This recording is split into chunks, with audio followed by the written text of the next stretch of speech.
안녕하세요. 포트폴리오 관리팀 유이주 프로입니다. 최근 코로나로 인해 여러모로 제약도 많고 재택근무자분들은 또 집안에서 오랜 시간 생활하시다 보니 답답한 마음도 많으실 거라고 생각합니다.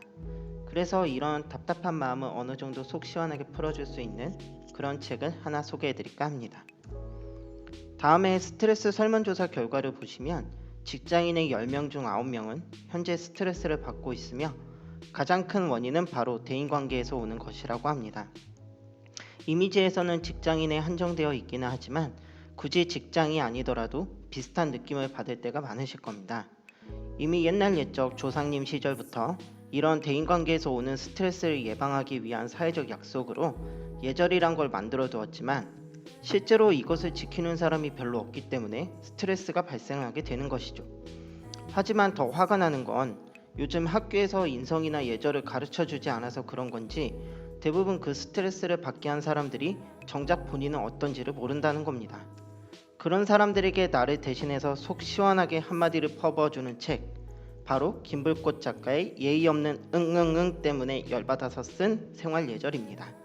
앞으로 리뷰하는 동안 내용이 속 시원한 만큼 비속어가 많이 섞여 있는 관계로 듣는 분들을 위해 비속어는 최대한 묵음으로 처리하도록 하겠습니다. 자, 그럼 한번 학교에서는 가르쳐주지 않는 진짜 예절에 대해서 한번 알아보도록 할까요? 먼저 책 목차를 보면 크게 3가지, 그리고 각 상황별로 맞춰 나눠 놓았고요. 그리고 녹색창에 물어봐도 안 나오는, 그러나 누구한테 물어보기도 애매한 사소한 예절들을 번외로 실어 놓았습니다. 사실 이 책이 나오게 된 계기는 카톡으로 초대받은 친구의 결혼식 모임에서 내가 지키는 예의가 나만 지키는 예의가 되는 현실을 깨닫고 이에 분노한 저자가 인터넷에 올린 글이 화제가 되면서 저자는 평소 생활에서 느꼈던 여러 불편한 상황들에 대해서 가차없이 쓴소리를 올리기 시작했으며 이것들이 하나둘 모여 출판까지 이르게 된 것입니다. 그만큼 일상생활에서 다들 여러가지 경우 없는 상황을 많이 겪어봤다는 것을 알 수 있는 대목입니다. 다 소개하자면 우리가 정말 동방예의지국이었다는 걸 뼈저리게 느낄 수 있을 만큼 방대하기 때문에 그 중에서 굉장히 순화된 몇 가지만 추려서 올려보도록 하겠습니다. 다시 한번 말씀드리자면 책의 본문 내용을 순수하게 옮겼을 뿐이며 절대 사감 혹은 개인적인 어휘는 일절 섞지 않았음을 밝힙니다. 집들이 예절 집주인편, 합의하에 초대하자. 집안의 권력을 꽉 쥐고 있는 것 마냥 세상 당당하고 떳떳하게 손님 삐 부르는 사람들, 집들이는 일방적으로 하는 게 아니다. 집안 식구들 모두가 동의했을 때 하는 거다. 손님 불러다 놓고 마치 집들이 따윈 애초에 존재하지도 않았는데 무작정 남의 집 쳐들어온 진상 손님으로 만들지 마라. 그렇죠. 아무리 가장이라 하더라도 같이 사는 가족 구성원들의 의견도 중요한 법입니다. 내가 욕먹을 짓을 하면 내 일행도 욕을 먹는다 라는 단순한 진리가 담겨있네요.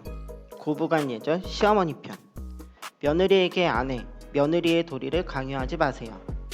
무엇이든 자발적으로 우러나서 해야지 엎드려 절 받는 순간 그건 가족이 아닙니다. 며느리는 이 집 아드님과 결혼을 한 것이지 그댁 며느리 노릇, 남편 시종 노릇 하려고 결혼한 것이 아닙니다. 효도는 뼈 빠지게 길러준 아들에게 받아야지 왜 남의 자식한테 대리 효도를 받으려고 합니까? 고부간은 살아온 세대가 다르기 때문에 의사소통의 차이가 있을 수밖에 없겠죠. 그렇다 해도 기본적으로 남의 집 귀한 자식, 자기 자식과 같이 사는 배우자, 그리고 내 배우자의 부모라는 인식이 밑바탕에 깔려 있다면 이런 갈등은 최소화될 수 있을 거라고 봅니다. 친구 집 방문 예절 손님 편, 놀라앉지 마라. 친구 집 방문과 동시에 아예 입주를 해버리는 미친 녀석들이 있는데 이건 그냥 뼈에 새겨라. 남의 집은 해 지기 전에 방문해서 해 지기 전에 나가는 거다. 이런 친구들 주변에 있는 분들 계실 겁니다. 내 와이프도 아닌데 왜 집에 갈 생각을 안 하는 걸까요? 운전 예절편 버리지 말자. 도로에 쓰레기 버리지 마라. 이 삐삐 차는 무슨 도라에몽 주머니인지 100m에 한 번꼴로 창문 밖에서 뭐가 날아온다. 유치원 중퇴했냐? 쓰레기는 함부로 버리지 마라.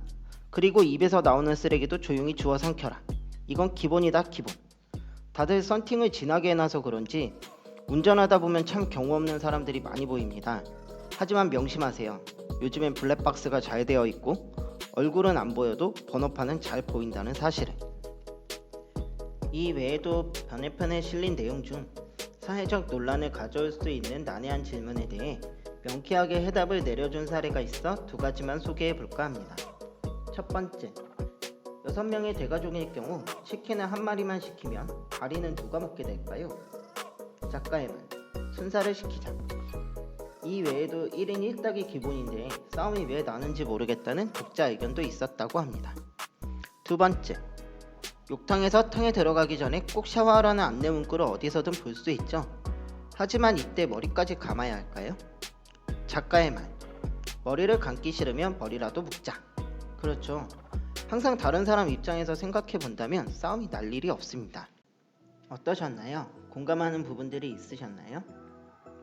사실 전 상당수 섞여있는 비속어를 제외하면 참 좋은 말들이라고 생각하면서도 소개해드린 사례는 아닐지라도 읽는 내내 제 스스로 불편했던 부분들이 있었습니다. 아마 전곡을 찔렸기 때문이겠죠? 사실 예절이란 것이 별게 아닙니다. 비록 제가 서문에서 학교에서는 가르쳐주지 않는다고 썼지만 과목이 따로 없을 뿐 늘상 우리네 부모님과 선생님, 또 다른 인생 선배들, 내 주변 사람들에게 직접 듣기도 하고 다투면서 몸으로 체득하기도 하면서 배워가고 있습니다. 배움은 끝이 없는 것이라는 옛 성현들의 말씀처럼 예절이란 배워도 모자란 것일지 모르겠습니다. 하지만 중요한 것은 사람과 사람 사이에는 배려라는 것이 기본이 되어야 하고 모쪼록 이를 항상 염두에 둘 때 예절이란 자연스럽게 발현되는 것이 아닐까 생각해 봅니다. 내가 웃고 남도 웃고 우리 모두가 웃게 되는 사회를 꿈꾸며 이만 도서 소개를 마칠까 합니다. 감사합니다.